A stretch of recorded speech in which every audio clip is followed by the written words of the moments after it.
howdy. Good morning. Morning. I think it's afternoon by now, but My morning. we'll take it. Yeah, sure. You a slow riser? Some days. Yeah. Today is one of those days. So we got Eddie over here. What's happening? Working Back the for another one. switcher. Yes, sir. Back Yeah, in we the gotta get saddle. somebody to push these buttons. I know. Makes life easier for you when we do. Poor It Eddie. does. Yeah. And today we also have Ren and Kenji. Okay. How you guys doing? You want to introduce yourselves a little bit? Tell us where you're from. Yeah. My name is Ren. I am a Florida native that has been transplanted all over the country. I grew up as an Army brat. I've been involved in substance use, whether it's active addiction or recovery, for 15 years now. I'm 29, so that's literally half of my entire life. And I am currently residing in Gainesville, Florida. I am a member and participant of Out of Harm's Reach. And yeah, happy to be here. Happy to have you here. I'm Kenji. I grew up in South Florida, moved to Gainesville for school. COVID fucked that up, kind of. And I'm, just kind of work to get by. I'm a Community Spring Fellow, learning how to, organize and stuff like that. And I'm also a part of Out of Harm's Reach. Right on. What were you going to, or the plan was to go to University of Florida? Mm-hmm. What were you going to study? Wildlife ecology. My dream is to be a naturalist and show people where nature can meet them with their personal life. Very cool. I like that. I feel like you can do a lot with that. Yeah. I was just reading something the other day about what was it? Adventure therapy? Yeah, that's my dream. Yeah. Recreational therapy. Yeah. Because Yeah. I don't know, people open up when there's shit to do. For sure. The word adventure is always a good, anytime that word's involved, I'm like, all right, this is going to be good. Yeah, Yeah. I agree. It's kind of pique your interest. Yeah. Yeah, I know some people that have gone through adventure therapy treatment, I haven't gone through formal treatment personally other than outpatient, but Yeah. if I had to, that'd be pretty dope to Yeah. go I don't know, they do hiking and whitewater rafting while being within a therapeutic There's setting. a lot of That's pretty cool. Inpatient or so if you live in at least in Lee County, Florida, in the halfway house community, if you're what's the word I'm looking for, prevalent enough to have insurance, they do a necessary IOP group that you have to participate in, and they do little outings. I think it's good that they're heading in that direction. Once every Friday they'll take you out on a boat ride or a nature walk, and it's mandatory. This is a part of the curriculum. Right. So I thought that was a good nudge in the right direction Right. for things. No, But we're for sure. incorporating that even I into mean, mainstream recovery and stuff. It seems like that's a more effective approach of getting somebody involved in finding shit that they enjoy and just generally finding joy in life Yeah. instead of sitting in a room talking about all of our trauma for 30 Yeah. days straight. Not that there's not War value to some stories. of that. Uncorking that bottle. Yeah. War stories. Yeah. Yeah. Get For some sure. vitamin D. Get outside. Yeah. And it's just more communal, so it's so informal. Definitely. So that's something that you'd like to Yeah. pursue. Yeah, a lot of what I do is to do with plants and stuff. Right Okay. Now. Even before coming up here, I would plant mangroves in the intercoastal down south. Very And nice. When I came up here, I would do. Could you move the mic up just a little bit? It's been my bad. slowly creeping. I might have to tighten it. That's our original, not the best mic stands. Maybe that's better. There you Yeah. go. Okay. Perfect. Yeah. So when I came up here, I volunteered with the FWC doing some ground cover restoration stuff, but I don't know. Whenever doing that type of stuff, it seems really therapeutic. Mhm. Getting to connect with folks and yeah, I don't know. And the world around you Yeah. too, there's connection in a lot of different ways. Yeah. Yeah. It's the driving theory We're now. supposed to be getting back Mhm. to. Right. Yeah. Connection. Johan Hari. Have you read any of Johan Hari's stuff or watched any of his TED Talks or anything? I don't even remember the name of his books off the top of my head. But we definitely do have even when gardening, the smell of soil kind of naturally kind of lowers Yeah.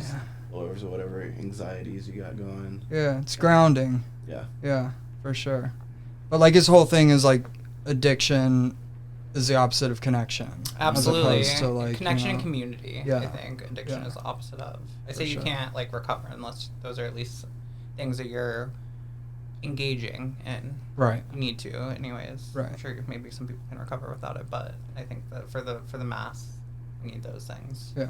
One way or another, you Yeah. know, like even traditional 12-step Yeah. recovery routes, like that's However you can kind find of the it. core of it is getting that fellowship Yeah. and connection. Yeah. Fellowshipping. Yeah. Yeah. So I assume like for me, like that was a big part of my recovery early on, was getting connections and a way of like working with other people that might have been experiencing something similar to myself. And like for me, that was like doing harm reduction work. I would assume that like for you guys, like your work with Out of Harm's Reach and, you know, the other different things that you do probably like plays a big role in that. Can you tell us a little bit about like what you guys do and what it entails? It's cool because I've almost looked at harm reduction. It's kind of, in my personal sense, it's elevated from like it's now like up there in the tier list with like it's its own form of recovery, at least for me. You know what I mean? So like, you know, harm reduction. As somebody who has run the gamut, you know, I've been in detox units, I've been in crisis centers, I've been in 28-day programs, I've been in 6-month programs, I've been in halfway houses, I've like ran the gamut, you know what I mean? From refuge recovery, AA, NA, CMA, CA, you know, all of that, smart recovery. And harm reduction kind of embubbles like all of the things that, like I need to like, I guess like personally flourish as like somebody that's like striving towards like recovery and not wanting to go backwards. I want to keep progressing. And one thing, as someone that's also like just recently released from incarceration, like I've learned that even as an addict, or you know, someone that identifies with substance abuse issues, like I think why community is so important is because even like I'll notice if I like, you know, when I first moved back to Gainesville last year, just spent a lot of time away from anyone who also had experience with substance abuse and stuff like that. And like, it's whether you'd want to admit it or not, to some degree, like those people are your tribe just by like, you know, degrees of association. And there gets like an absence in me when I'm not around other people who have struggled with the same issues. I think it stems from like internalized shame almost, like, you know, you want to talk about your experiences, or they'll just come up naturally sometimes when it's been such a big part of your life, for especially how many years it's been in mine. And not everybody really wants to like hear that, not that they're not supportive, but some people just can't identify with those life issues. And so like being around people that, first off, there's no shame, there's no barrier, you can just kind of like expose yourself, and they understand, getting to give back to that community and just kind of like engage with that community and just be present in that community. It kind of like hits something inside of you that's like very personally fulfilling, because you know you're still engaging with those parts of yourself that have been there, just in a healthier way, and also like giving back, which I think is like a big mantra in like any recovery community. For sure. So yeah, we get to like really get engaged with anyone. It's really cool how we do it. It's kind of just by like word of mouth and like association. So like anybody who needs the help in Gainesville, it's really like a cool buddy system, how like it's just through like word of mouth, and the meetups that we do are very like low key and like casual for the most part, and very comfortable atmosphere, and just getting, like I said, at the end of the day, even, you know, helping people is the main goal. It still is like self-stimulating myself just to be able to like participate in that. Yeah. Okay. I've never heard it like put in that way specifically, like that feeling of absence when you're like kind of not around your people. Yeah. I know exactly what you mean. I had to like find a way to describe it for a long time because I couldn't even really tell. I just knew when I moved back to Gainesville last year, my best friend, who's been in the MAT program up there for like 4 years, I would go once a month with her to her MAT, which was like hours, and those 10-year olds would probably be the most boring thing in the world, but it was when she'd have to go to her groups. They were required to do a certain amount of groups, you know, because it's state funded, so there's just, you know, a little mandatory amount of things you had to do. Yeah. And I would just tag along, and it just kind of recharged my batteries, like, every time I went. And finally I was, like, realizing, like, this is obviously, like, the absence of something that this is providing for me. And Right. so, It's yeah. cool that you have that self-awareness. I Yeah. mean, that's, like, the first thing that, like, they tell people to do is kind of, like, the opposite of that. Like, you know what I mean? Like, people, places, and things. Like, you Yeah. separate yourself Mhm. from, like, what you were used to in Yeah. your problematic substance use and, you know, avoid that at all costs. And, you know, I have so many people, like, close to me in my life that, you know, maybe earlier in their recovery or, like, just still feel fragile or vulnerable, and, like, they really, like, feel like they need to avoid that, like, just being that close to it. Like, when I talk to them about, like, doing underground syringe exchange, like, in my experiences with it, I mean, I started doing that kind of thing, and I was an injection drug user. And Yeah. I mean, I started doing underground syringe exchange, like, in my first couple months of recovery. I hadn't been injecting substances for quite a while. Like, my road to recovery was a very gradual thing, of, like, cutting certain things out over time, which, like, I didn't even realize, like, what I was doing when I you was were, doing like, striving it, but towards a better yeah, lifestyle. yeah. I mean, I was taking these small steps that, like, even though my life was still chaotic, like, things got different for me in a really gradual way, and, like, I was practicing harm reduction in a way that, you know, I wasn't necessarily aware of. But I, like, yeah, for me, like, I found, like, it was helpful in a lot of ways to be around the people that, you know, I can relate to on that level, even if, like, they're not ready to be exactly where, you know, I was trying to be at the time. It was still helpful, and, like, Your I don't barriers know. just, like, come down around, Yes. for me anyways, around Yeah. those people. Like, there's no, you don't have to put any masks on. You're just very present, and then that's very, like, relaxing for somebody with a mental state like mine. Sure. But yeah, it's an easy scale to tip because, like, so yesterday when we saw you guys, it's the flash bus, right? Yep. Okay, yeah. Yep. So when we were there, super cool experience, but I think that was the first time since I've been out of incarceration that I was around, like, IV drug users, and as an IV drug user, as long as I've been, I could, you know, kind of, I could feel almost, like, the energy of, like, when people were coming in, and it wasn't, like, triggering or anything, but just, like, zoning in on, like, the presence of it for a second. It, like, not tripped me up, but it was definitely, like, trippy. I was like, whoa, like, but it felt, after that, like, the realization passed, and then it was like, no, this is good. This is, like, where I should be. So Sure. it's just, it is a easy scale to tip. So for some people, you know, if you gotta be careful, you gotta be careful. Right. How long have you been out of incarceration? 2 weeks today. Okay. So it's, like, pretty fresh. Yeah. I want to hear more about that in a minute.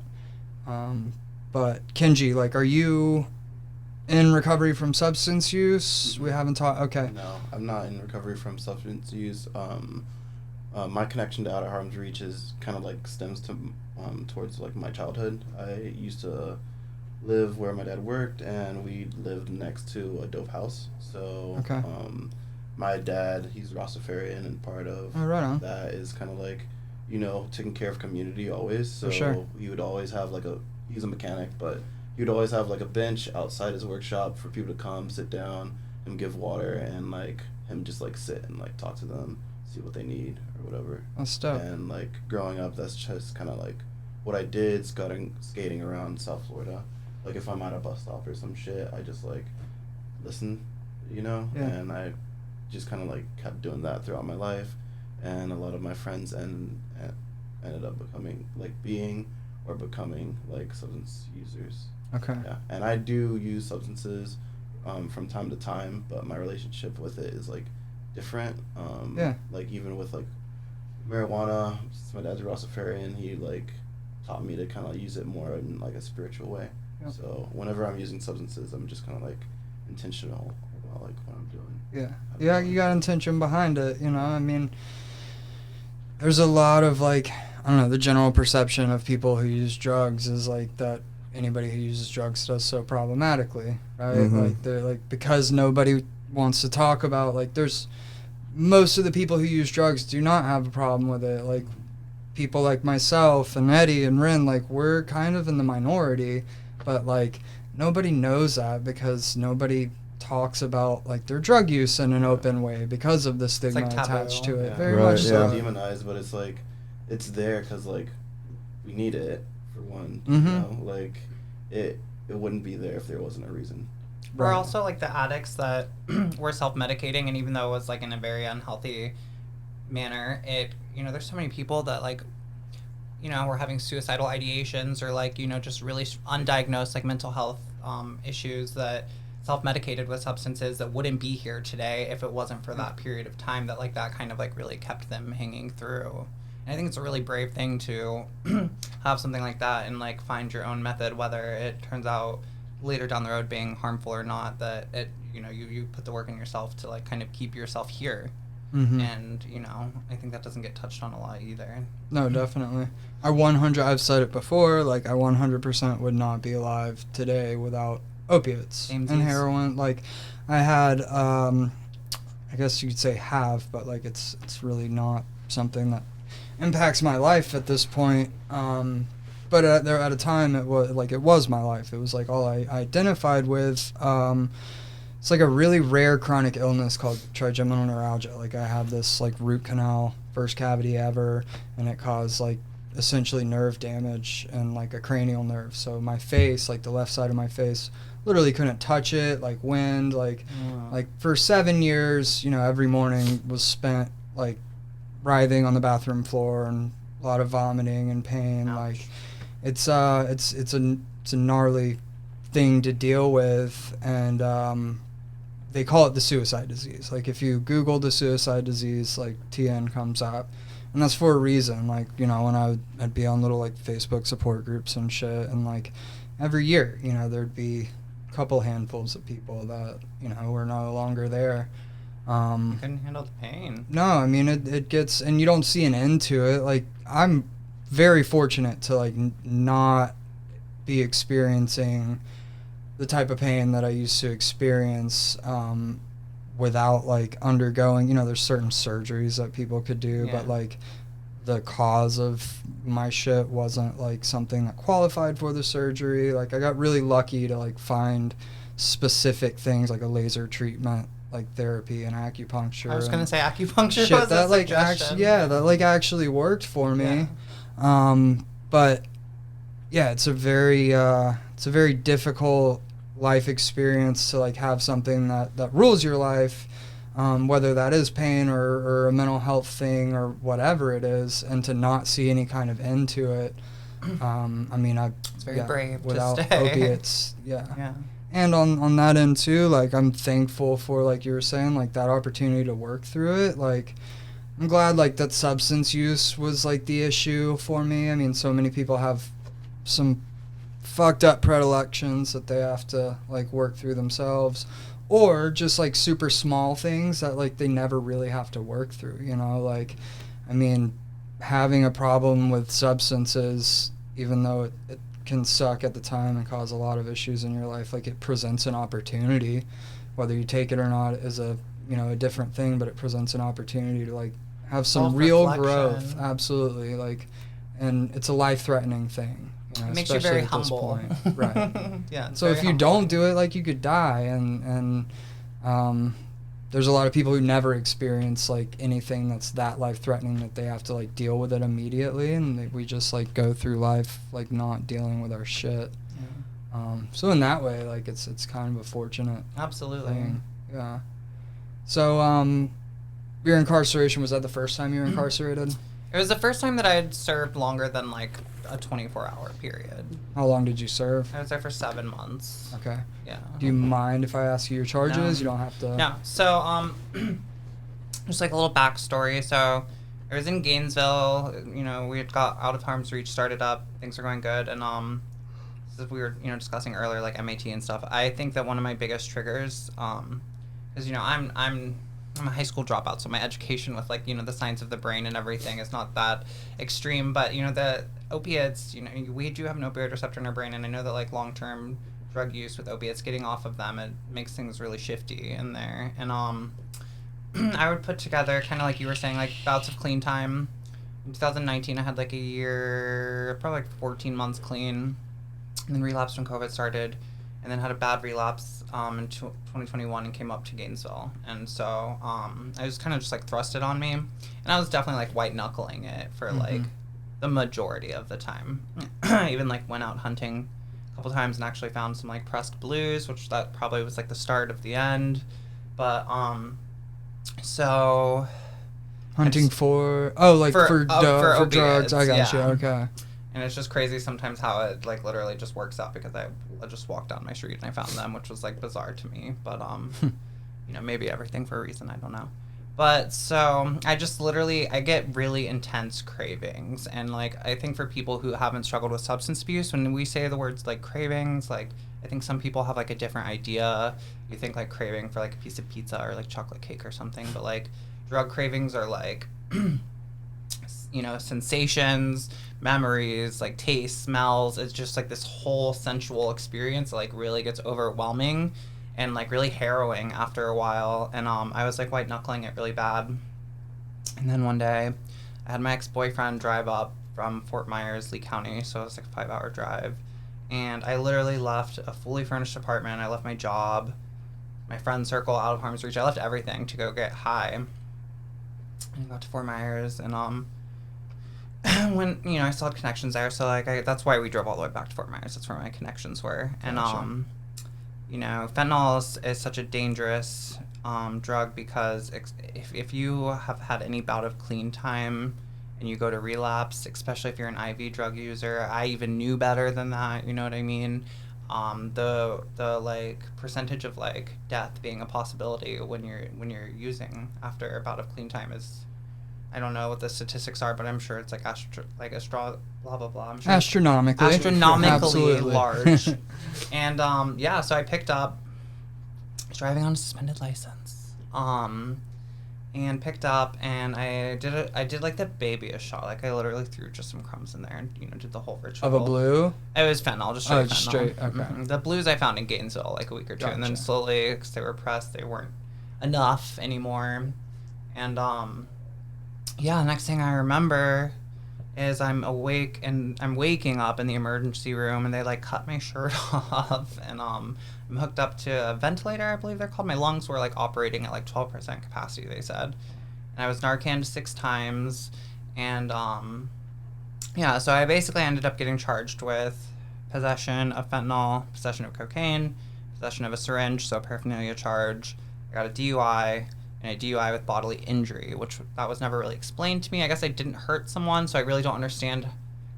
It's a felony, so it's kind of a big deal, but I got it. So were you driving when you overdosed? Yes. Okay. The only thing that I could, like, connect with the bodily injury is the fact that you happened to overdose while driving under the influence. Yeah. So, like, you were the one who was injured. Because, like, I read the discovery. I actually just read it for the first time, like, 2 days ago. And the cop, I guess, like, I'm, like, coming out of my, like, overdose fog in the emergency room. And, like, my first thought when they were, like, reading me my rights was, like, did I hurt anyone? Because they said bodily injury. And they told me no. So, at least... Right. I was like, okay, good. Right. But, so...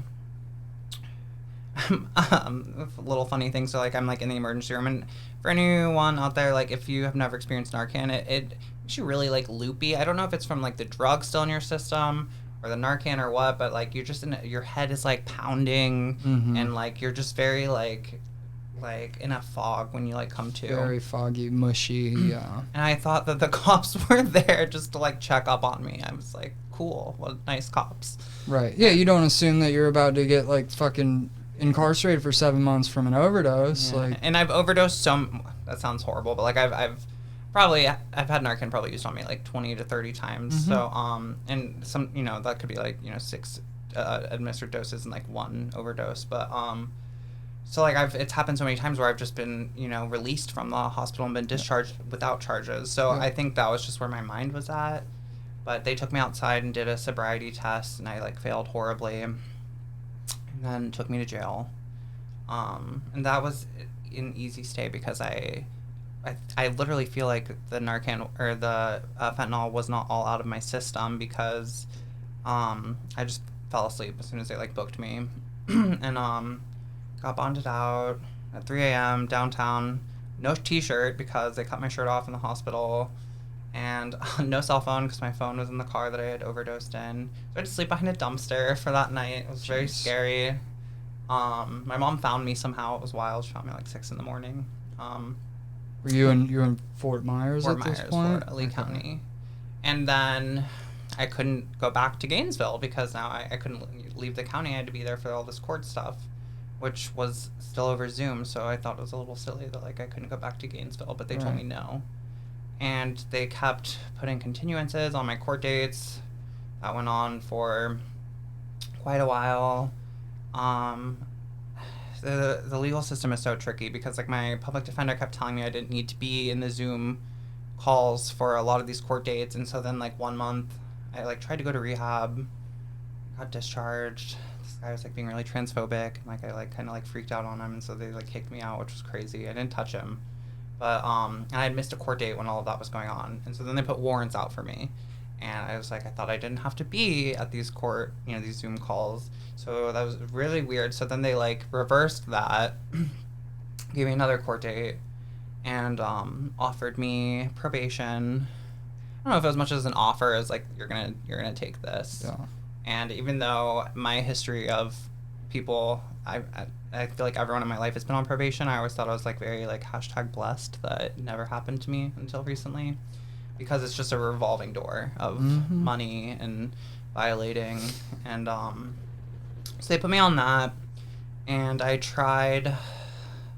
was still using, and I basically like went to the orientation and I tried asking the guy, like, hey, I need to get back on my Subutex, to get prescribed that I'm gonna need to test positive for fentanyl, in my first drug test, which I should have done all of this earlier. I knew better, but I was like, so my first drug test, I'm probably going to pop positive for fentanyl because I need to get my prescription. And the guy was like, yeah, that's totally fine. I don't know why he ever said that because it was a huge lie. And so right out the gate, my first drug test, I violated. And they locked you up from there. Is the need to pop positive for an opiate to get Subutex, is that a policy from where you were getting that medication? So I should probably clarify that in my brain, I probably told myself that, but in all actuality, it was probably all just like a ruse for me to like lie to the like, oh well, that I have to have this in my system. Like I was a Subutex doctor that I had already had an established history with, so honestly, I could have very easily gone out there without having it in my system and still been prescribed it. But I was like, my addict brain was like, this is my getaway free ticket. Yeah. I gotcha. And it still backfired on me. So yeah. So we talked a little bit about like before, like when we were setting up and stuff, like your experience in incarceration. Yeah. Do you want to talk about any of that or like? Yeah, it's wild. I definitely went into it. Like my best friend, she's been up in Gainesville. She's got like 4.5 years clean. She's on the MAT program. She credits a lot of her successes to that. Yeah. And she was like a frequent flyer in the Lee County jail. So like she really like prepped me, which was I couldn't be more grateful for because it really did prepare me for how the jail was. Even though we had totally different experiences with me being trans and she's biological female, so I was in the men's jail and isolation pods, and she was in Gen Pop in the dorms and stuff, but the system is still the same, and it really helped. The first 2 weeks were like a huge fog. I felt like the detox in jail, like in some ways it was easier because like the whole mental aspect, out of sight, out of mind, it really did make some of it easier, and then some of it sucked. They only provide clonidine now for people coming off of any opiate detox.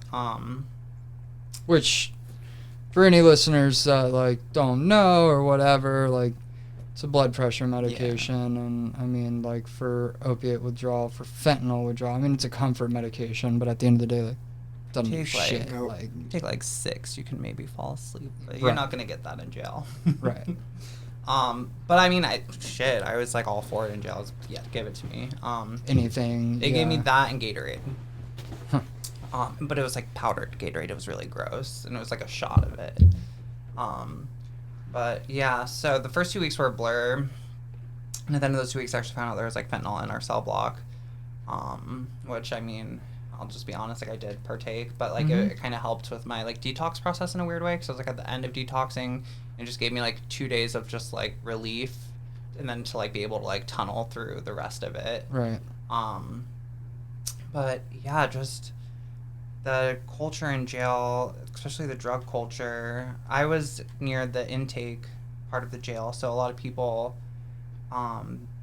it's easy, I found out, to sneak drugs into jail. We have like a metal detector. In county jail, they can't do like a full body cavity search, just like a pat down. I actually had like a 0.5 gram of fent on me that I was horrified. I didn't want to bring it into jail with me, but it was like in my tucking underwear, and I was like, I'm gonna leave it there, and then, Right.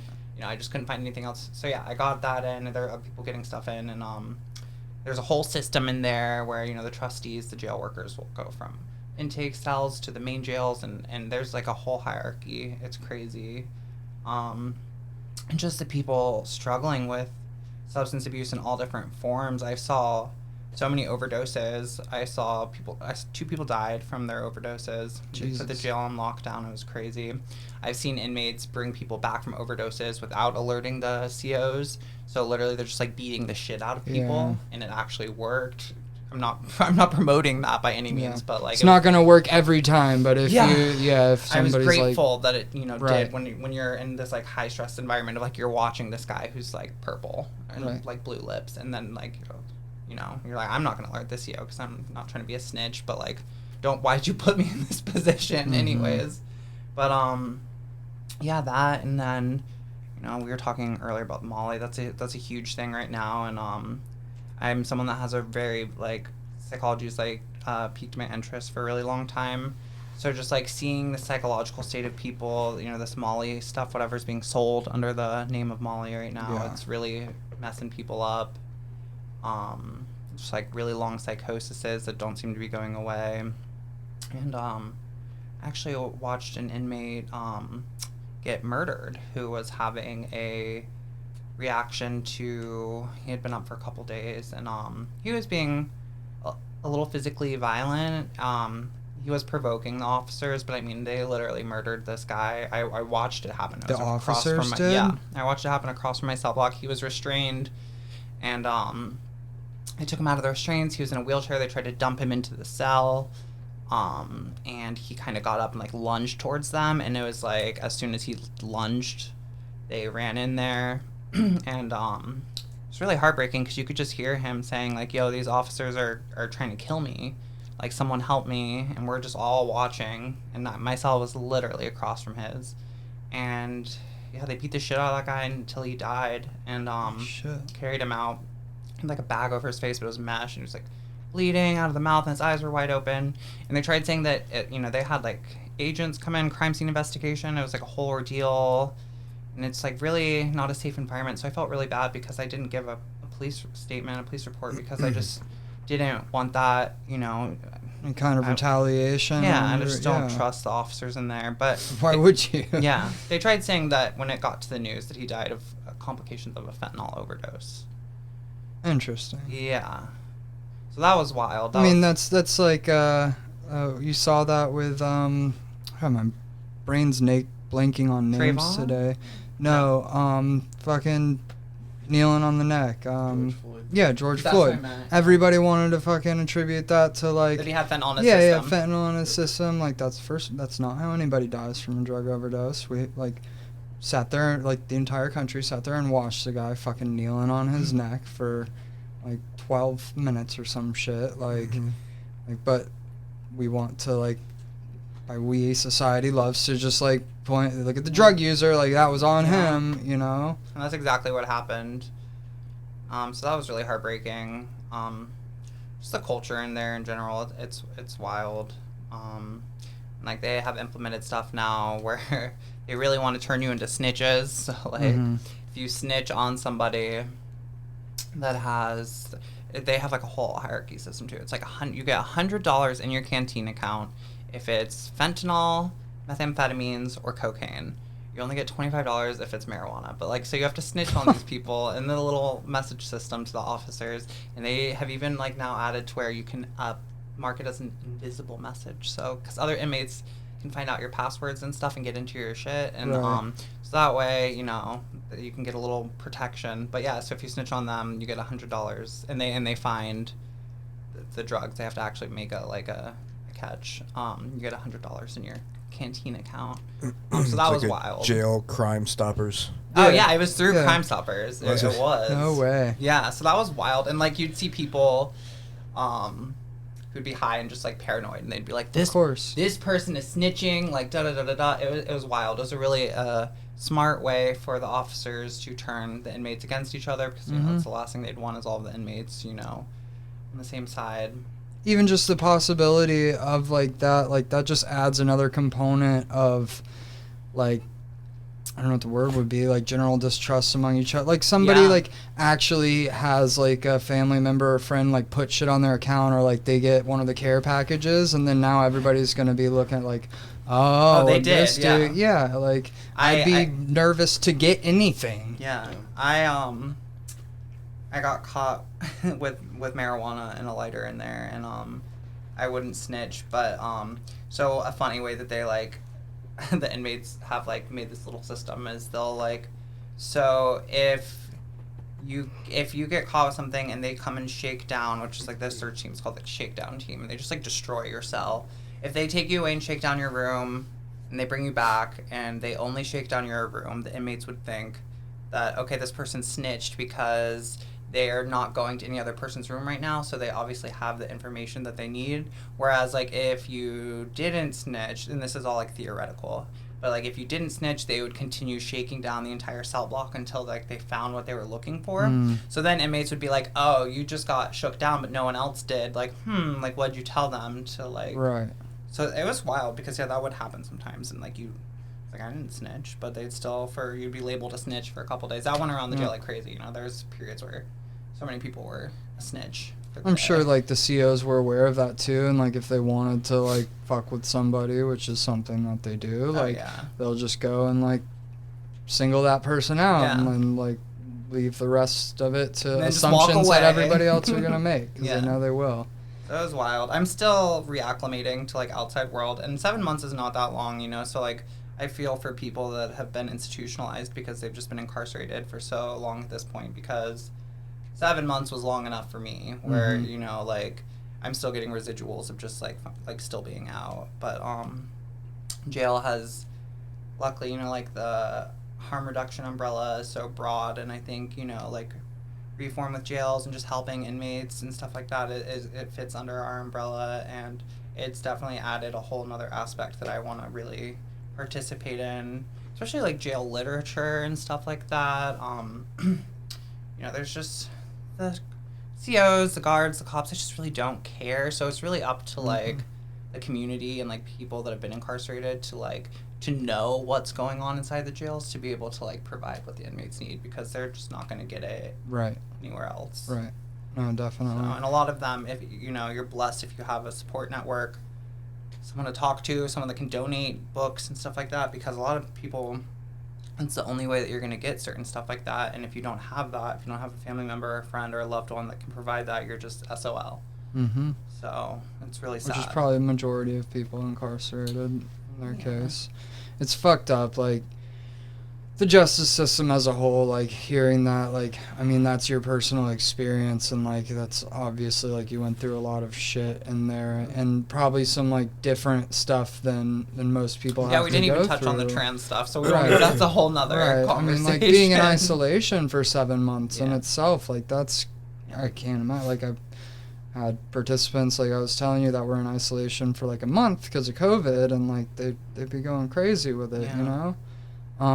But just like how we, like, that's how we approach, like, these issues of that people so many of them end up in there because like they've faced trauma of some sort, and then like we put them in a place that's like as traumatic as could be. Like you're watching somebody get murdered in front of you, and essentially a state-sanctioned murder at that. And Fort Myers does not have any mental, I'm trying to think of the right word, so like a long-term inpatient mental type deal. So it's like anyone that's struggling with like a mental health crisis, if they're acting out in a way where they can slap a charge on it, they're sending them to jail. Sure. And they're not getting any treatment. And we had a whole psych floor, a whole psych ward that I could hear these officers talking about how like there'd be like 3 people in the whole psych ward. But meanwhile, like in the isolation pods that I was in, we've got guys shitting like out their door, like throwing shit, like clearly having a mental breakdown, or So like gross. talking to themselves for like and the guards don't have to deal with it, but like I'm sleeping next door to this guy who's literally talking to himself like in 5 different tones of voice, having like 5 different characters in his own little scenario going on. And it's like, okay, so this is where we would have to bring these people, and we don't have any other institutions for them, but we do have a psych ward in the jail that clearly, I mean, if it's called a psych ward, it has to be something psychology based, but we're not going to move any of these people there because officers don't have to be around it. So I just don't understand that, and I'm sure the state's pumping money into if they have like a floor that's specifically designated for psych, like why not use it? Right. Why not put the people that need to be there maybe there? Just not even for like the sake of the other inmates who have to like live amongst them in that mess, because listen, like when shit is like slinging by you, it's not fun, but like also those people probably need help. Yeah. I mean, we can thank Ronald Reagan and his deinstitutionalization for all that, right? Yeah. Not to say that there weren't some like messed up things happening in a lot of like psych institutions, but instead of like going and fixing it, we just like put them all in jails in the street. Yeah. I don't think it's any better. Yeah. So. Well, I mean, if nothing else, like obviously there was a lot of trauma involved in that for you. It's like a trying experience in general, but like you said, like that gives you a lot of awareness of what people in there currently need, and a lot of motivation to help. And it definitely those people. snapped me out of like my funk of like, I don't know what was going on with me in 2021. I think I just got thrusted out of an active addiction environment and kind of like relocated somewhere and just kind of jumped back into, pursuing recovery for myself. And the time in jail, I was like, I have this time, I can either waste it and fuck off, or I can really like focus. Like I got a lot of books sent in that were like recovery based or like mental health based, and I have no desire to currently go back to active addiction or like that lifestyle. It definitely made me very appreciative for like the little things, and just freedom. Freedom is like such a big deal when it's taken away from you. Are you done with like your off papers and stuff like that? They offered to reinstate me to do a year probation, and it was the hardest decision I've ever made, but I was like, no. Everyone was warning me, just like get the time done because you're just gonna get back there, and so I took the time, and I'm really grateful now that I'm out. When I was in there, I'd kick myself in the butt some days because I'm like, could have been outside by now. Yeah. But I hear getting out on papers is like you feel like you've always got someone like watching you over your shoulders. Probation's such a farce, dude. I mean, it's framed in a way that like we're giving people a chance, but like like we all know, like I mean, criminal justice in itself it's punishment. It's not rehabilitation. There's no rehabilitation in jail either. It's bullshit. But I mean, like it's set up for failure in so many ways. Like just. I mean, you can be violated just for having an interaction with an officer. You can be violated for not making a payment, which I guess to some people makes sense, but just I have a friend that had 2 weeks left. She had done a year of probation. She wasn't using. She'd been clean that whole year. Couldn't make one of her last payments. They violated her. They sent her back for 4 months. And it's like, what a kick in the face. Like if you get, like, if you're, I don't know, like, let's say you're out on probation and, your girlfriend at home or like your significant other like does some wild shit, or like somebody around you does something and then like cops get called, like you had nothing to do with it, but you're in this scenario and you have the interaction with the cop, you could be violated. I mean, like any interaction with police, even if it's being pulled over. Right. You're at Yep. their mercy. They Yep. can choose. It's really a god complex because they the power's in their hand, which is horrifying. PO decides to. Yeah, it's Oh. horrifying. Kenji, so like before y'all kind of came in and stuff, I was like stalking like Out of Harm's Reach Facebook and stuff like that, just trying to learn a little bit about like what you guys do. Can you tell me a little bit about like, give us a rundown on like the links over locks? Links Not Locks. Links Not Locks. Yeah. So I'm, as I told you before, I'm part of this like nonprofit Community Spring that takes impacted people and like help like teach us how to like run a campaign and stuff.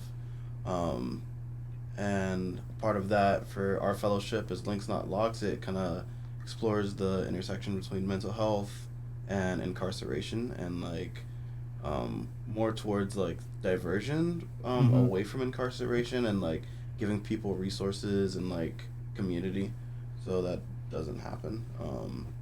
So that's what Links Not Locks is. Okay. Basically. My like coworker fellow Lee Scott, he's more on like the incarceration side of things and like exploring that and the different diversion avenues. But we've been like looking into mental health court and like, you know, just like the different diversion avenues that we currently have in place in Gainesville. Mhm. And like there are different things like mental health court, corresponder programs, and like the mental health ride along program, but it's really like it doesn't have that much support. So part of what we're gonna do is like try to like push for some more like either support or like more alternatives to that. So like when people are experiencing like mental health crises, they're not met with like punitive action because like as you said, like that's what it is right now. Like Right. somebody's having like a mental health episode, it's like the first thing that's gonna happen is like they're either gonna be Baker acted or they're gonna be put in a cell and not even given the chance to advocate for themselves. Mm-hmm. You know. Mm-hmm. Yeah. So that's what we're. Like nobody really knows about mental health court, which that is an avenue. I've actually knows like about it, never and heard it's that like- like word like the that It's a phrase thing. or title like drug court, mental health court. I haven't actually heard that. It's usually like reserved for people that are like with a lot of privilege or Mm. Or extreme diagnoses. yeah, I saw or that. like if you have like if you're lucky enough, and this is another barrier, like if you're lucky enough to be like formally diagnosed with whatever you have and you have like ongoing things to like back that up. yeah, You got like documentation and stuff. Yeah. then Yeah. you might have like a chance. But even then, like that whole thing, it for one, it does not necessarily take into account like substance use and like the connection between the two.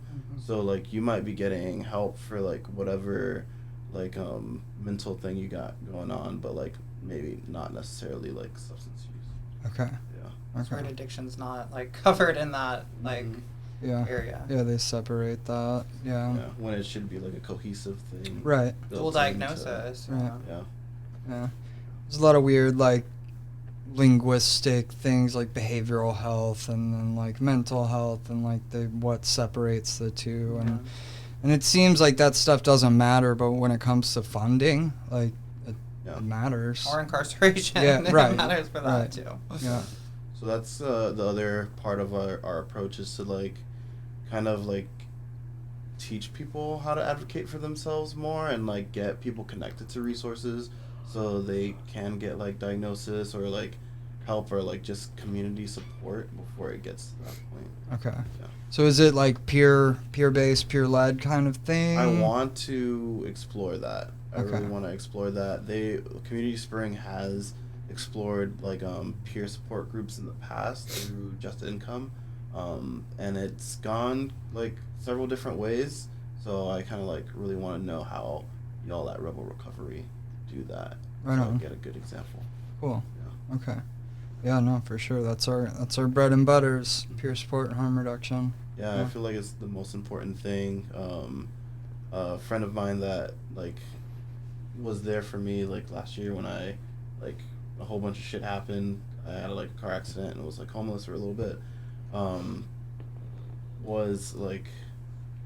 was the person that like kept me out of a lot of shit, and like explained to me that like they're bipolar, and like what helped them the most isn't like a shrink telling them like what they need, but like different community members like coming towards them, coming to their aid when they're like really in need. Right. Especially with like lived experience, that Yeah. always comforts me a lot. It's like knowing somebody who's personally battled this. Right. I feel a little safer. So what's your like personal connection or like driving motivation in that specific lane of things? Like With mental, mental health and incarceration, like like mental health, I have like a whole bunch of shit. I have like major depressive disorder and like CPTSD. okay. So like that's something that I'm constantly battling with, you know.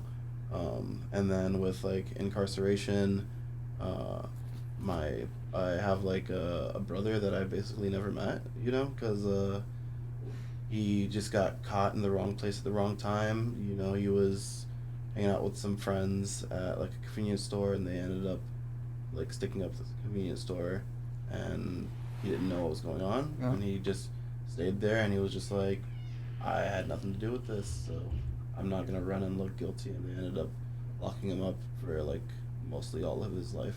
Jesus Christ. And until like maybe in his 40s, and at the time I was like 15 when I heard about this. Like he ended up, I was 15 when during this time of his life, he ended up getting like colon cancer, and they didn't like catch it in time, and it was like terminal. While he was incarcerated.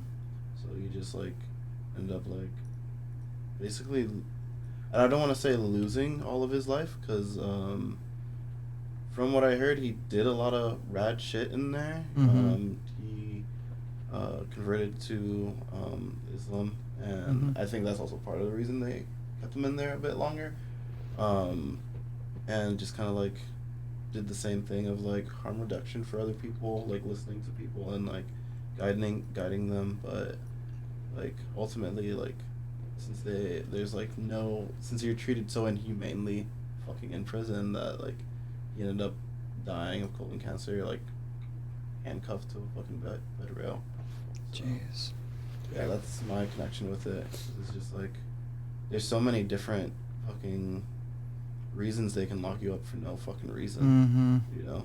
And it just, to that God complex shit, is just like whatever they perceive, you know. Like when I had my fucking car accident, I was in like fucking crisis, but like since I talk like the way I talk and like I act the way I act, they didn't, you know. But I know for a fact if it was like another one of my brothers or like one of my friends that, you know, talk in a way that like police don't appreciate, which is, you know, anything that's like not white or not like middle class, then like I would have been like fucking in jail too, because like my fucking license was suspended around that time, and like I just fucking knocked out at the wheel.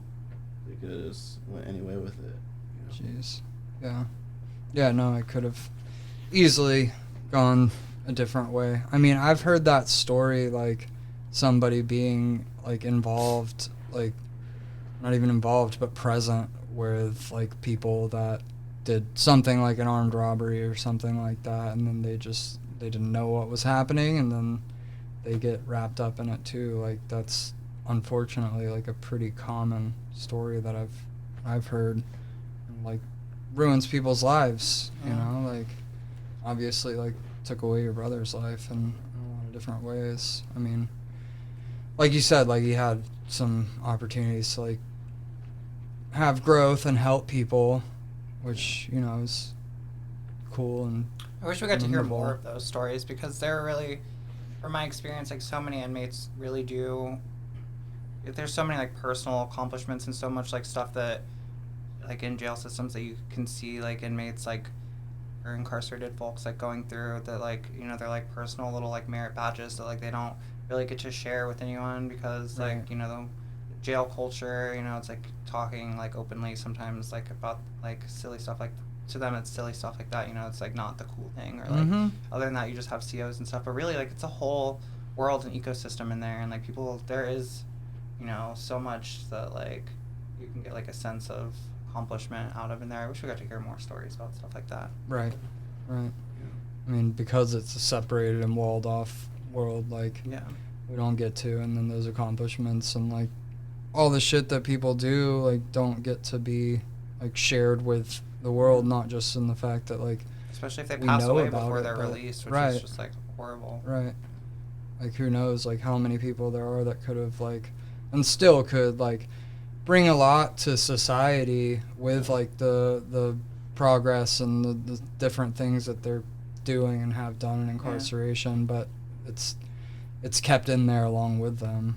And it fucks me up that like when people do shit like that, like all in and they get out, like sometimes it's used as a fucking kind of like, I don't know, it's used as advertisement as if like prison is good and it reforms people, but no, it's like they're doing like you don't get the credit for this because like you didn't do this wasn't a service provided. It's like don't jump on my back and take the credit for something that right. Or I mean like the look how good prison is, like people are like actually like making progress and doing things and like but like not acknowledging like all the people that are making progress and doing things that like don't get to that aren't deemed their ideal, like and it's just like co-opting the fucking like the natural organization in the world that had to be like made to survive like that those inhumane conditions. For sure. I mean they're treated like animals in a lot of ways, and like that God complex thing, like, and that's like a real thing, like it's not a perception of somebody who's dealt with incarceration or like knows people that have dealt with it, like that Stanford prison experiments shed light on that very clearly. And my biological half-sister was a correctional officer for 10 years at the jail I was incarcerated in. She's now graduated to I think she's just like a detective now, I don't even know, but I literally have heard her say the words, we're not in contact anymore, she's very like a toxic person, but I've literally seen her tell me that like the thing about her job she enjoys most is getting to go into work and take her aggression and anger out on the inmates, coming from a correctional officer directly. That's chilling. I've heard shit like that. Like I fucking working at Walmart for a second. There was like a change in security, and like I fucking went into the security room for some shit, and it was a former police officer, and he was just like talking about someone that walked into the Walmart and was like bleeding and like out of their mind or whatever, and like he said, he was like, you're like talking about like lack of empathy. He was just like, they're like, I don't remember exactly what he said, but it was something about like this person like wasting away, and that the police officers that come should just like end it for them. And I'm just like, what type of like fascist bullshit is that? You know, we're not like meeting people that are like obviously struggling, you know, crying out for help, like with the fucking help. You just want them to be erased, gone, because it makes you uncomfortable. When your comforts, like the comforts that you enjoy, probably fucking created this situation in the first place. Right. Yeah. For sure. I mean, they're not viewed as humans. You know, like that's the kind of what it comes down to. You saying that about your sister? My half sister. Okay. Yeah. Like Kenji said, it's chilling. Yeah. But like, if you told me that 3 years ago, I'd have had a more visceral reaction than I do now, because that's right in line with my experience. You know, working in the the MAPS program, the Medication Assisted Peer Support in Palm Beach County.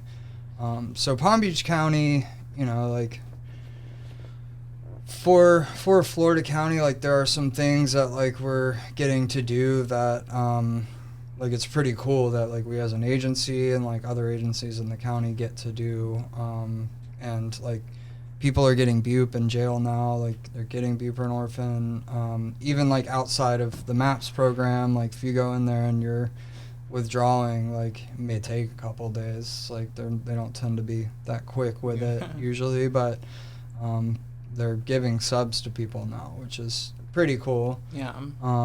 But when I was working in that program, I was going out to the jail in Belglade, which is like western community in Palm Beach County that like most Palm Beach County residents don't even know exists. Belglade? Yeah. That's where my brother got picked up. That shit is like, Really?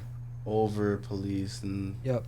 shit, and yeah, Yep. like they prey on people out there. Yep. My other brother used to be a sheriff out there, and but he was also like super religious and shit, and like this is also like part of like the first instances where I like heard of diversion, where he'd like pick up people like doing like wild shit and like would just like go around the corner, talk to them for a little bit, and then like let them out, you know, because like that's, I don't know, it's like that's what should be done. Nobody should be getting arrested for shit that like literally just takes a conversation. Right. Calm down. Why are we Right. sending cops on all of these like mental health crises calls? Yeah. You know what I mean? Like, shouldn't we have like peer specialists or like somebody else? Yeah. We should Social have, like, workers, of course. some type of like first response that is not. Cops aren't educated or Yeah. trained in Yeah. handling, you know, a diverse range of like mental health crises. They just slap charges on you, and that's Yeah. their answer for They're that. first and foremost a security force Mm-hmm. for Law the state. officer. Yeah. Yeah. Yeah. And we need like people that are helping. You Right. know? They can Right. identify what's going on. Protecting You know and what serving, I mean? you mean? Like what Yeah. their job title is technically espoused to be. Yeah. No, yeah, there was a CO that was working on the block that the MAPS program was in.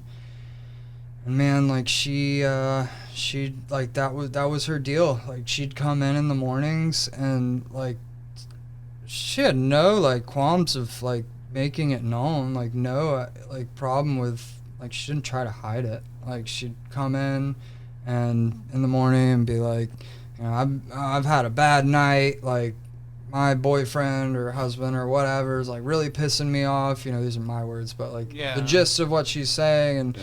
these boys better watch out today, somebody's getting kicked out. Somebody's like, getting a DR. Yeah, like Disciplinary because they could report. kick somebody out of the program, and I mean that one particular CO, like she tried to kick out a person for like farting audibly, like literally like dude got up, sharpened his pencil, and like farted. You can't handle that. Don't go to jail. Yeah, man. I mean, like It's lots of farts. she did kick him out. Like the wild. program manager, like the director of programs, like overturned that one, you know. But Yeah. like that's what we're working with in there. And then it's like their word versus the cops. A lot of jails don't have like security cameras. That was something Yeah. new to me. Like yeah, Lee County Jail, there's no cameras, so like you can't even advocate for yourself.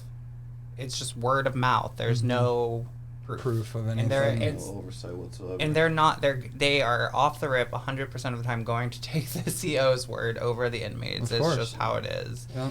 So that's just so tricky, and like is it like a lot of people are just like, is it even worth the hassle to try, which is sad. Right.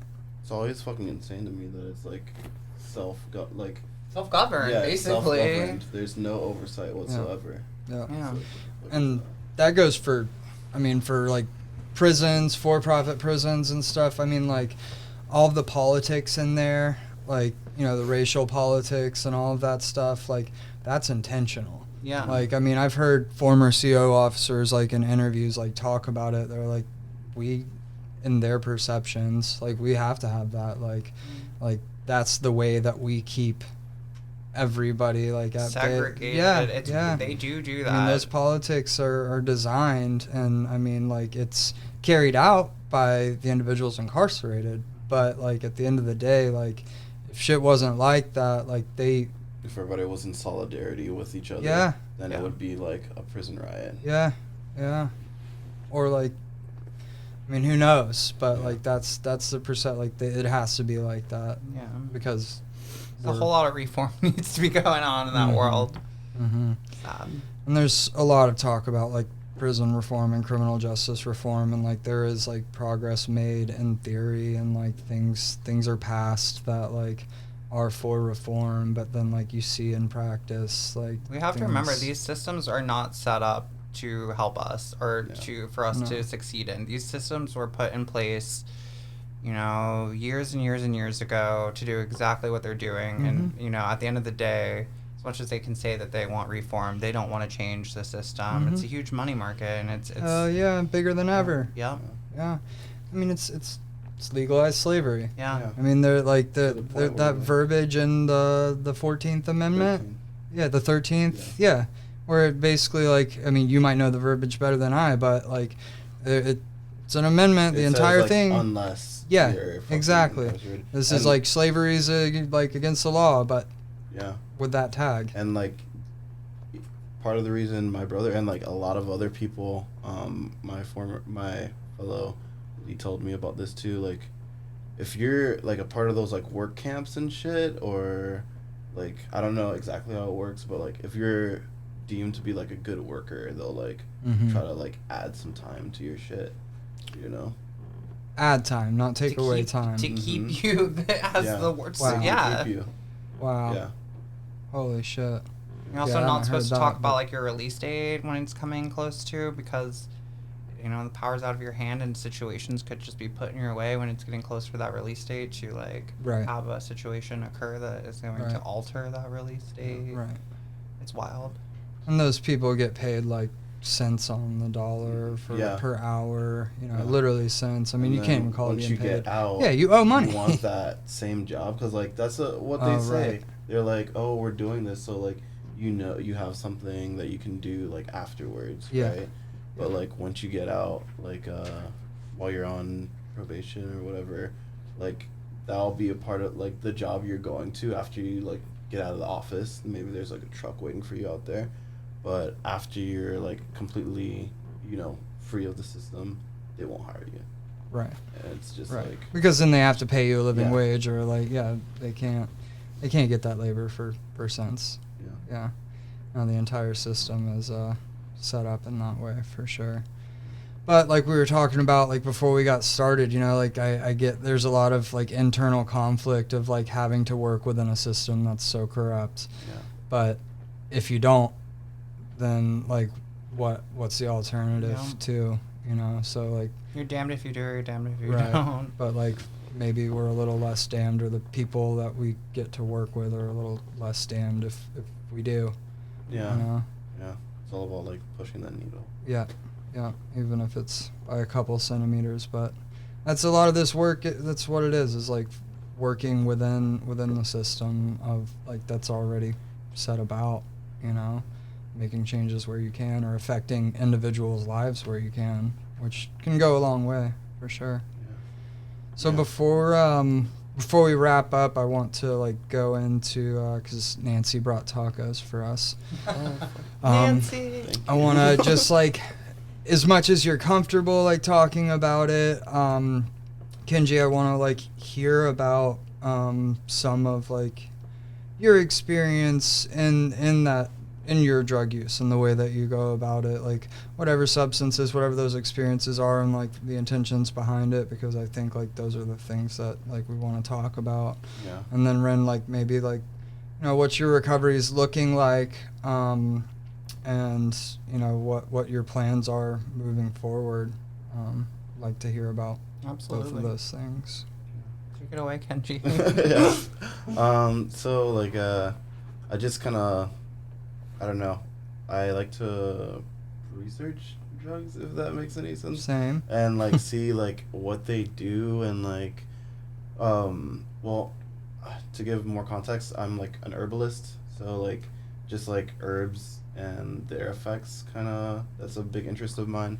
So like obviously like drugs and like what they do are a big interest, but like I'll, if I'm going to like a festival or something, I'll probably do whatever's there, if it's like K or whatever Molly, but Actual MDMA, not yeah, jail Molly. Yeah.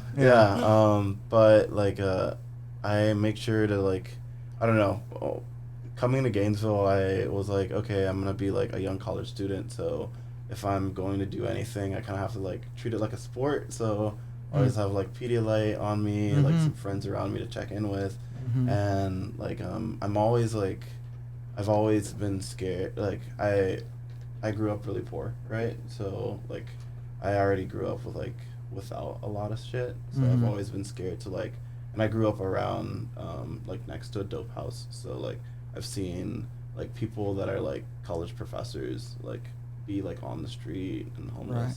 So like that's always a big fear of mine. So whenever I do stuff, I make sure to like have like a good break from everything else. Yeah. Like a couple weeks or months. Yeah. So I don't like get hooked. Right, sure.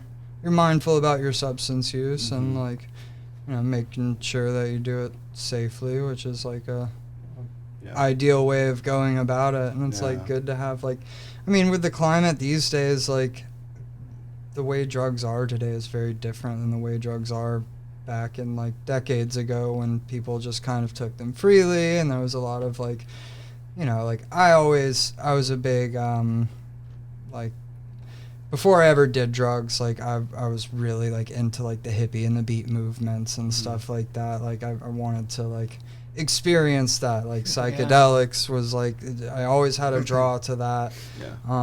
Always like knew in some way, shape or form that like I'd do most of these drugs. And I'm like you, like researcher, like I always say like I was a drug nerd from the time I went through DARE class. Like all DARE did for me was like really pique my interest in drugs. So like I've kind of had the mindset like I don't want to like go through life without at least like knowing what this is like or what that's like. But I've had experiences that have, obviously I've had problematic substance use, but even outside of that, like I had a really gnarly experience with what I thought was ecstasy. It was like a pressed E-pill. It was a green transformer. Triple stack. Yeah, right, back in those days. Yeah. Definitely was not MDMA. Found out later, like it was a piperazine, like PMA or PMMA. I spent like the entire night, like I went back to like my apartment and just spent the night like rocking back and forth, feeling like my heart was gonna beat out of my chest, like not a good time.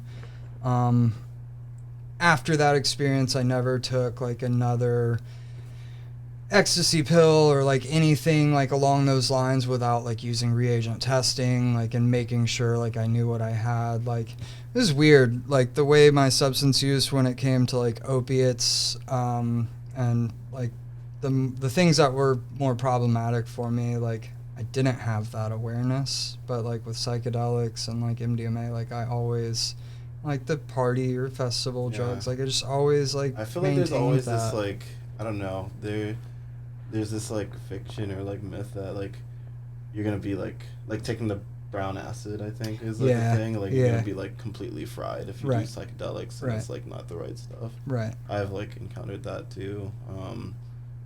But like psychedelics for one, that like with my like use of things, like whenever doing those or like weed or K or whatever, I also part of like my intentional like use of things is like that's something that me and some folks will do if we're gonna like have like a sit down talk and like unpack our trauma.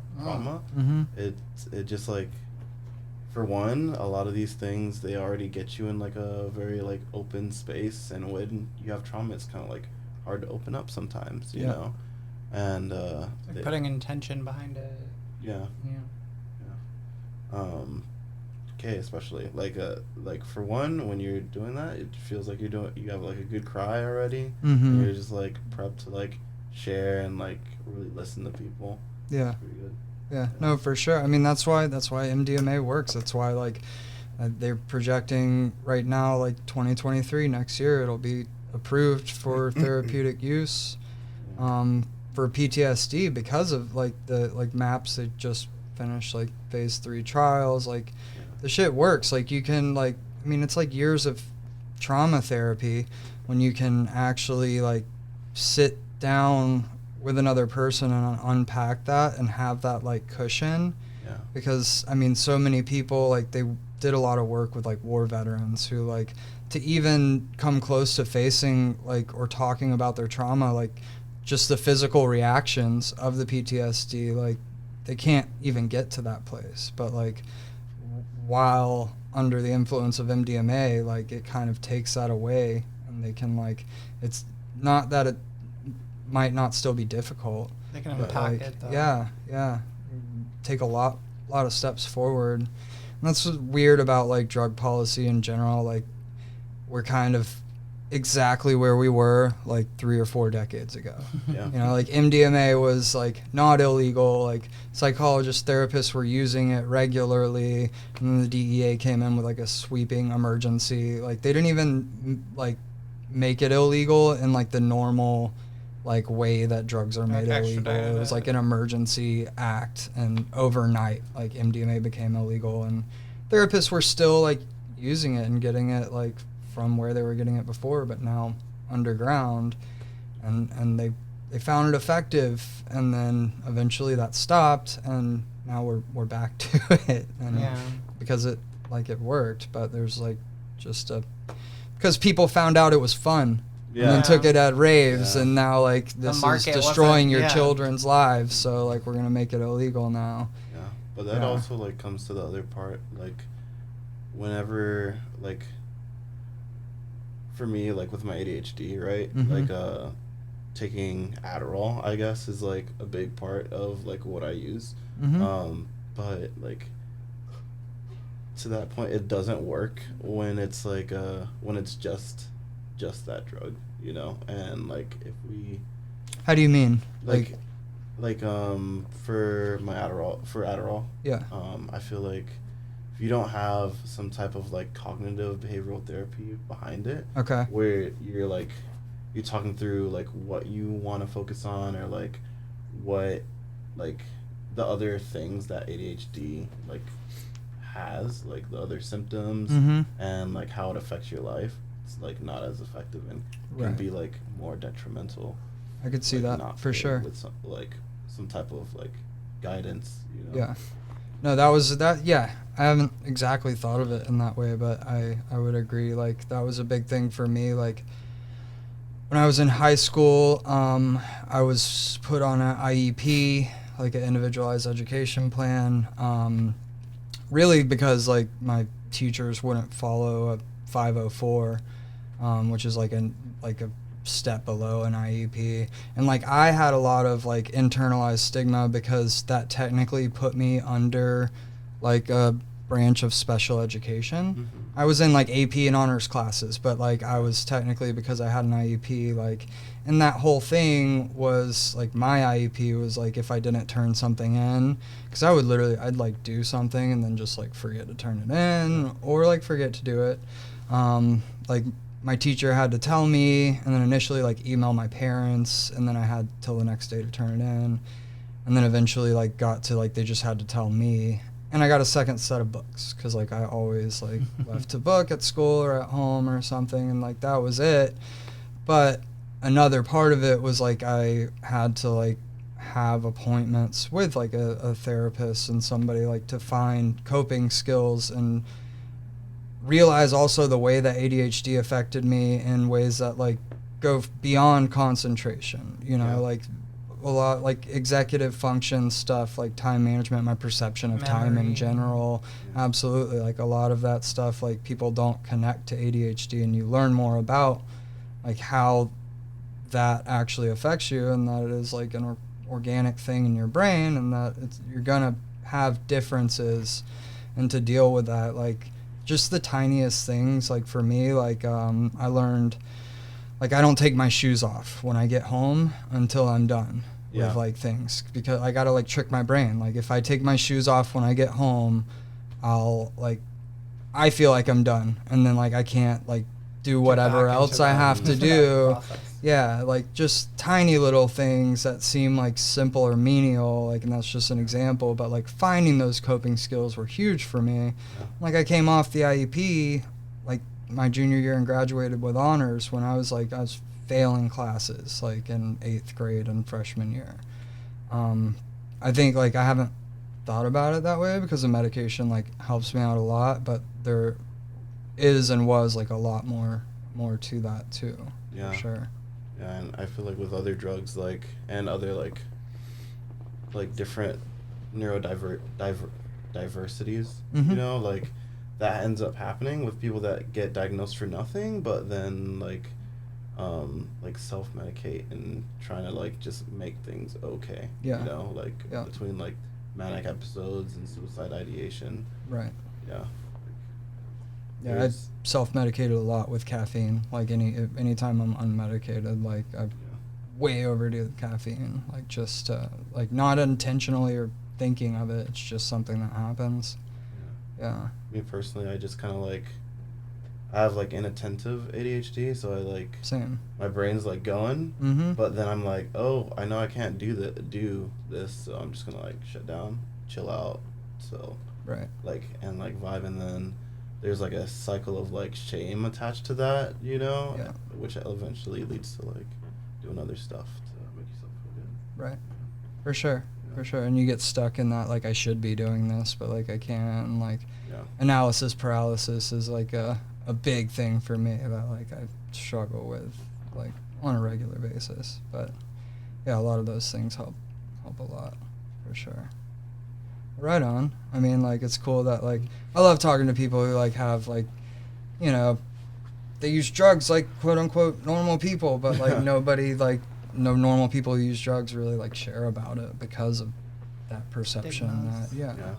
Yeah, drugs are labeled as a bad thing, even though like all of America runs on drugs of one sort Yeah. or another. And, America like- runs on Dunkin', right? Yeah. It's a fucking drug. Yeah. Yeah. And like us as humans, we've always fucking done drugs, whether it's like Ceremonial. yeah, Mhm. ceremonial, like Religious. yeah, Some might argue that drugs are the reason that we have consciousness, you know, like the stoned ape theory. Like that was a know big, that. Terrence McKenna. Have you heard of Terrence McKenna? We might have talked about it before on some episode, but so Terrence McKenna was a big big mushroom guy. Like I mean like tryptamines like in general like psilocybin and DMT like, but he did a lot of like he wrote some books, like he did a lot of what would you call it, like I don't know, seminars, like speeches. Like you can find his brother's still alive, Dennis McKenna. He's a mycologist, like studies mushrooms. You'd probably like be pretty into it, but he did a lot. Like you can find recordings of like just different things that he talks about and a lot of thought experiments and stuff. But he had like a theory. It's called the stoned ape theory that.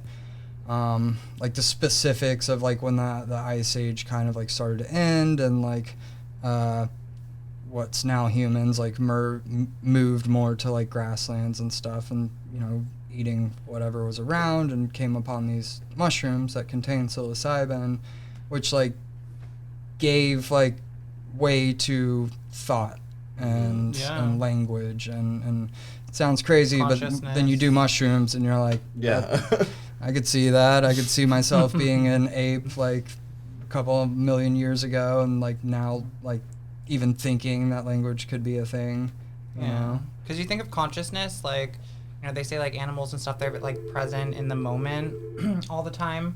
So it's like, for me, like consciousness is like removed from that. Like humans, like we almost have to focus more on like staying in the here and now through like, you know, acts like meditation and stuff like that because we have so much consciousness now, I feel like, that like it kind of, like I feel like the other members of the animal kingdom haven't really experienced that to the extreme that we have, and that's how they're still so like in the here and now, like focused on what's in front of them, as opposed to like us humans that have consciousness and like everything that comes along with that. Right.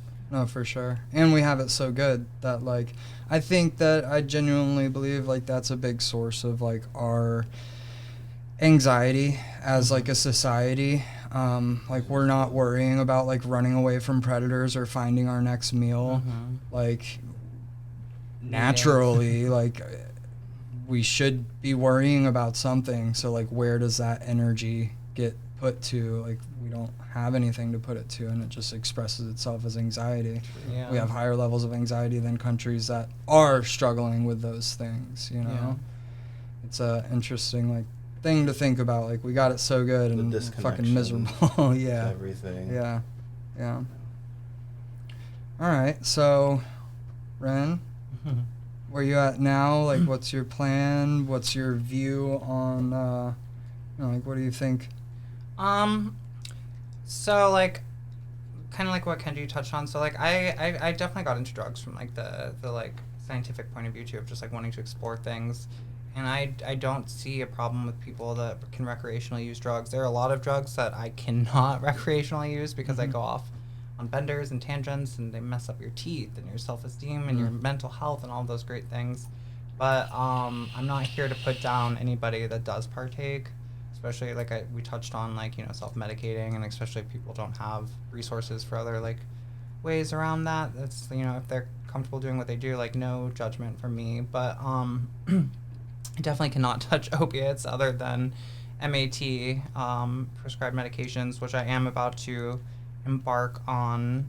And I've never taken my Subutex like the way you're supposed to take it. Right. Every prescription I've ever gotten for Subutex, I've either sold it or, like, you know, when fentanyl came around, it got really messy because when Oxy 30s were around, you could take a sub like 8-12 hours after taking a blue. With fentanyl, it's like you get that precipitated withdrawal if you're like within 72 to 100 hours. It's so extreme. So I just, like, as like a fentanyl user, like I would have subs, and I would just, there's so many times where I'd be like 3 days off of the fent and like trying to take a sub and then get thrown into precipitated withdrawal. And so I have memories of like taking subs when it actually works and they're good. And I think some people might be confused, like why you'd want to get on something addicting like that when you're already clean, but it really does help for me with like cravings and just certain like brain chemistry stuff. So I'm like following my best friend's like example, who, you know, it's like in my eyes like a success story of the MAT program. She's went from like street worker who like gave up a career in cosmetology to like being homeless to getting her way to Gainesville and getting, you know, on MAT and settling down and getting clean, and slowly, you know, she still had some using in there, and having children, getting engaged, really starting a life, and she's like my like shining example. And I definitely plan on still, you know, smoking weed medically and recreationally. That's just always been a part of my story, and I've never had, weed is the one drug where I've never smoked weed, and sure, I've had like anxiety and stuff like that from weed, but I've never, weed has always given me insight or medical marijuana. And so like I've never like gotten stoned and been like, I want to go shoot up. Right. Like even like the thought of like the feeling of like puncturing your skin with like a syringe when like you're stoned is like it like irks me. Like I like can't do it. And so I have no like using like memories attached with just smoking weed and like having like a horrible repercussion for it. Have you ever shot dope while tripping? Yeah. It's not a good time. No, it's really not. Why do I especially stab if you're like myself seeing some multiple stuff, times? you're missing a little bit, and the lumps are coming, and it Yeah. gets real weird. It gets like just, I mean, in my head, like it's like, why do I do this? You gotta be really Like, this is brave to mix crazy. those two things, Yeah. psychedelics and Yeah. yes, like syringes. Yeah, it's yeah. Every time I've done that, I've been like, why did I do that? Right. But yeah, and you know, I'm very supportive of psychedelics and stuff like that, and I think there's so much good that can come out of it. I have like a lot of like self-esteem stuff that I'm working on right now. You know, methamphetamines can like really wreck your teeth. So like I'm not personally ready to like trip and stuff until like I feel working on like a whole self-love thing, you know, until I feel like put together enough to like really like approach that person in the mirror. For sure. But I'm like not against it or opposed to it. I'm just happy that I have like steps and put in place, you know, to like so that like what Kenji was touching on, you know, I'll feel more prepared, like I'll be in a place where like I know that I'm not going to set myself up for a bad trip. Yeah.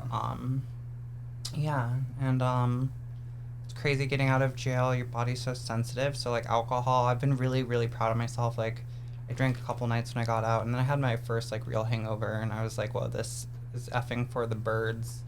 And so then I went like a week without drinking, which was really good. I threw some kratom in there. I didn't have kratom the whole time I was in jail, and I forgot that can even mess up your tummy really bad, like the first time having it. So then I like only drank kratom for a day, and I've been really good about like putting like, you know, stoppers in place and abiding by them, and just like listening to my body, which is so important because that's something that I never cared to do. I don't even really know, like I'm just getting to know my body's chemistry because I mean shit, the last, you know, before the first time I was addicted to opiates I was 14. You know what I mean? That was so long ago. Like I don't, and your body chemistry is very crazy. different now than Yeah. when you were 14. Yeah, for a lot of reasons. Yeah. So I'm just trying to be good to my body too, for like my hormones and stuff, you know, like it's I think something that, you know, with crossroads with, you know, the transgender community, like you have to be in a good place to like, you know, there's not decades of test results for estrogen and for spironolactone, which is like testosterone blocker and stuff like that. Like spironolactone, you're not supposed to have hepatitis C, which luckily I've been cured of that, and I'm still got clear there. Nice. Because it can affect your liver, the spironolactone. You're not supposed to smoke cigarettes, which I still partake in. What's the cigarette thing? Something with the liver, or yeah. Because I know that's a thing with birth control. Yeah, is which like, that's estrogen based as well. Yeah, like smoking cigarettes can cause strokes from birth control. I just, you know, so many times going off the rails, like using, like my insurance doesn't cover my estrogen and stuff, so like I have to pay for it out of pocket, which comes in a vial. It's like 5 weeks. There's like a 5-week dosage, 1 shot a week. So I just wouldn't, you know, pay for it. I'd rather, you know, if I'm getting dope sick, I'd much rather go buy like a half gram of fentanyl for $50. Right. Then, which I'm probably gonna need to buy like 2 or 3 more that same day, so I can't afford that shit. Yeah. And so putting my body through that of like getting on it, getting off of it, getting on it, getting off of it, getting on it, while I also have methamphetamines and fentanyl in my body and haven't slept in 5 days, it's like not good probably. So that's like my goal, you know. It's like my longest bout of like what I would call my recovery, like, you know, I was still partaking in medical marijuana and drinking like kratom daily, but like it was like I flourished the most in this time period, and that's when I started on my hormones, and it was like really my driving force. So I'm just trying to like get back to that, which I'd say I'm doing okay. Yeah, it sounds like it. Yeah, I mean, I've been out of jail for 2 weeks. I've already got all my medications. Oh yeah. Yeah, so yeah, I think recovery is very much so not linear, and it's you know, I really struggled for a long time with thinking that if I wasn't 100% abstinent free from like all mind and mood altering substances, that I was failing. Which is such a crock of shit. Yeah. Everybody's like, who says that is sitting there like pounding coffee Or injecting and smoking steroids. cigarettes. Yeah, that's a huge big one part too. of it. Like, Yeah. you got old heads sitting in a meeting, like telling you that that's the only way to achieve recovery, while, you know, smoking their cigarettes and drinking their coffee and Guzzling you know, coffee. like we all drink caffeine. Like, I mean, most of America drinks caffeine, but like if you've ever, like, every now and then I will take like a 3-month like hiatus from like caffeine. Like I won't even like eat chocolate, you know, like 'cause there's some caffeine in chocolate, and when like I like drink that first shot of espresso, dude, caffeine is a drug. I just went through like this. it's I like, went 7 months without it, feel so like I I get could you. hear a twig snap a mile away. Like that shit, like it's a Your drug. blood You just pressure, don't can realize feel it how slowly escalating. yeah, like how strong of an effect it has. Yeah. But you know, we have there's the arbitrary lines that are drawn on what's acceptable and what's not, and it's like I mean, it's dogma. It's not based on anything. And if recovery, like, I know a ton of people who are abstinent and just are absolute shitbags. Yeah. You know, like they make their livelihood scamming people or whatever they do. Like, Like, that's not what I strive to be, you know? Recovery Like, is supposed to be like working on yourself, you know what I mean? Right. Just because you abide by a certain set of guidelines and principles and you have really drilled them into your brain to the point where you feel like you're a role model for that community, it doesn't, if you're still not applying the pressure to like continuing to better yourself and be a better person and not fall back into old behavior or new toxic behavior, then like what is the effing point? Like what are you doing? Right. Other than preying on a community of like weak people. Not saying that everyone's weak, but like people that are Vulnerable. really coming in. Vulnerable. yeah. Yeah. It's just an ego game at that point. Yeah. Yeah, 100%. There's a lot And a of new that. identity to like be absorbed into. Yep. Yeah. No, No, for me, like, buprenorphine, Suboxone, like, saved my life. I didn't have a lot of qualms about, like, getting on it. I had some, like, some reservations, some fears. Like, dude, technology's crazy. Like, I don't know if I've told you about this, but, like, the first week I got out of detox, like, I didn't have my phone in detox. I went to, like, a state-funded, like, hospital, you know, and I like get on Facebook and like I have no idea how, like, I hadn't posted anything, like I don't know, but all of a sudden I was getting like rehab ads and like all this random shit, and one of them, a lot of them, was from like this one place that was like an ibogaine treatment center in like the Bahamas or somewhere, it might have been Mexico, and which fully supportive of ibogaine, like, and I think it can work. It has worked, but I also think like it's important to have like integration and follow up and stuff like that. Like, I don't think it's one of those things that you can just take it and be cured. Like, we know that it's not as simple as that. that But doesn't really happen. like all of the like testimonials were like talking about like Suboxone and how terrible their experience was trying to get off Suboxone and stuff, and they were just like scared. Like, I was getting like nervous about it. Yeah, and like, And if you're dedicated and serious and you work like a taper program with like your provider, like right. there's way, I feel like, more success stories. It's just like, are you gonna apply yourself? Are you gonna take this seriously? Like, Mm-hmm. it really depends, I think, on on how much you engage, and like that's what we should be doing. We're doing this for ourselves. Sure. It's the doctor's job to a degree, but it's also like our life, and we're supposed to be taking charge of that. So. Yeah. And I mean, like, it's also not as, so I have like two thoughts of like the process of like coming off. Like, if and when somebody decides like they want to come off, for one, like, it's way easier now than it's ever been before with Sublocade. Mhm. Like, there's like a 30-day shot that you get, like, it's a subcutaneous under the skin, like they do it in the stomach, and just the way that it works, I mean, it's a much steadier like state of buprenorphine in your blood, so there's not the ups and downs of like taking it once or twice a day or whatever. Because that's what scares me, is Coming choking down those tabs every morning. I They know don't taste I'm so not very great. good with the taste yet. The films I found were much I easier miss than the the tabs films, yeah. because they're still around. Okay. Yeah, you still get the films.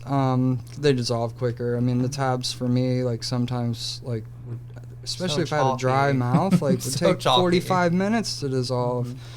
But with the Sublocade, like, you know, you get your shot, like, maintenance dose every month or whatever, and when the time comes that you decide, like, I'm gonna get off, like, the taper is in itself. You just don't go back for another shot. And everybody that I've talked to that has come off using Sublocade says it's seamless. Because, like, it goes out so slowly. Like, you can test positive for buprenorphine, like, 10 months after your last shot. So, like, there is none of that process of, like, being ripped out of your system. Yeah, exactly. Or not applying more. Right. That's awesome. And I think the other thing that it comes down to, too, is, like, for, like, something I noticed, like, so you mentioned, like, people might have, like, the thought of, like, why would you get on something so addicting if you're already... I think it's important to distinguish addiction from dependence, Absolutely. too. You know, like, the criteria of an addiction or a substance use disorder is very, like, it only has one listing of dependence and, like, experiencing withdrawal symptoms, and you have to meet two of the criteria to even qualify for, like, a mild substance use disorder. There's a lot of medications that, like, if you come off of, like, you're going to experience withdrawal. That's actually great to touch on, because, like, there's plenty of I'm HIV positive, so, like, my HIV medication and my hormones are medications from probably my SSRIs that I'm going to have to take you know, most likely my HIV medications for sure till the day I die. Right. Like, you know what I mean? I'm going to have a dependence Right. on them. And it's like when you say the word dependence, there's like no stigma attached to that. And like with the Subutex and stuff like that, like my best friend, we were talking on it, and she doesn't have a projected date that she wants to get off of it. You know, it's like she's not really looking at it as like an addiction or like something that like is a problem in her life. It's kind of just like a dependence that she has that she relies on, and it's they've done really well of fitting that into like their lifestyle. Yep. So that's when you're the doing word it change right, there. like Yeah. it's never caused me any kind of like barrier, like having to like be on it at any point. Like I've never like had to seek it out or anything like that. Like it's just a medication I take every day, like any vitamin or whatever else. And I think that too, like just that way of thinking about it helps. Like early on, like, dude, I would carry around like multiple doses with me. Like if I had to like leave the house for like an extended period of time, like during the day, like I'd make sure I'd have like whatever afternoon dose I needed, and like tomorrow's just in case. Like I treated it like I had treated everything else that I had used before then, that like I, you know, used problematically, because there was still that connection in my mind. But over time, like it's not the same idea. Like it's mutates not into its own thing. Right, and I just take this every day. Like I don't have the thing laid in my mind that like I need this to feel okay, you know. And I think like that's a big part of like our own like mental like associations of like, or a great example of like the progression of your mental state, that like you've separated this, you know, you've separated it from the monkey brain, the addict brain. Exactly.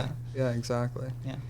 I think there's a lot to be said for that. And you know, I've seen a lot of people like struggle off and on, and like a lot of their hesitation is just because of like the stigma attached to it, and misperceptions in general. Like a lot of people like say stuff about subs like having had no experience on it. Like will subs fuck you up if you're opiate naive? Absolutely. Hell yeah, because it has a strong affinity to the receptor. That's not like what they're for. No, exactly. I mean, I've always said like I get a stronger effect from a cup of coffee than buprenorphine. You know, like it's not what it is. Right. But there's a lot of misunderstandings around it, and gotta talk about it to right those misunderstandings. As you should. Claps for that. Yeah, for sure. Well, I appreciate you guys sharing with us today and being willing to come by. Glad you got to like see the bus and see the office and all that shit. Little field trip. Yeah, for sure. Thank you for having us. Yeah, thank you guys.